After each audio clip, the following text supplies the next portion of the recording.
Okay, today's question comes to us from Kevin. Now, Kevin writes, while my dog is playing with another dog, it is very tough to get her attention. She ignores commands because she is caught up in the excitement of playing. How do I get her to listen during this time? Well, Kevin and everyone who has this problem, the thing to remember is if we've never worked with your dog around distractions, I'm not going to expect them to listen. And I find this is common of a lot of people where, you'll practice something like a come command. And what people do is they practice it at home with no distractions, and then they try to get it when their dog is chasing a squirrel. They try to call their dog. You know what? We skipped 1,000 steps in between there. So you never want to ask your dog to do something you're not really sure they're going to do, because otherwise you're just devaluing the words, the commands, that's the stuff we're trying to get them to focus on.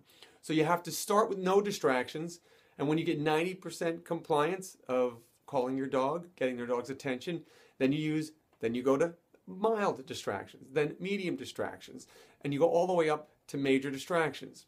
Two dogs playing together is major distractions. There's no way you can expect your dog to pull out of that if we haven't really done a lot of work on it. And you got to be realistic here. You got to think about, if your dog is really engaged in something, whatever your dog is looking at is what they're thinking about. So if they're not looking at you, they've forgotten you're there. And if they're engaged in something, it's going to be hard to get their attention. My wife has the same problem when I'm watching TV and I'm really engrossed in whatever I'm watching. She's talking to me, but I almost know I don't hear her. So it's difficult. So be realistic. If your dog is playing with another dog, I wouldn't expect you to be able to call them out. But what you want to do is when they take a breath, when they take a pause, that's when you can try to get some eye contact. You must have eye contact first, because remember, whatever they're looking at is what they're thinking about. So if you can get a break in the action, get eye contact, call your dog over, give them a really tasty treat, and say, go play. So it's a win-win in your dog's eyes. It gets to take a break, check in with you, and it still gets to go have his fun. That's awesome. Why wouldn't they do that? But you have to practice that when they're not engaged.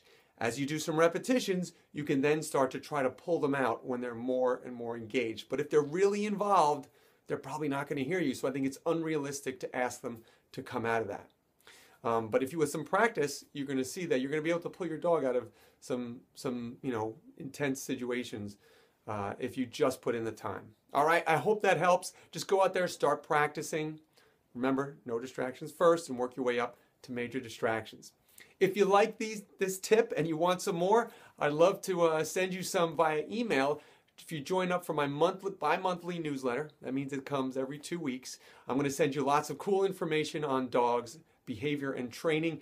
And as a bonus, just for signing up, I'm going to give you my free guide, 10 quick and simple tips to getting a better and happier dog.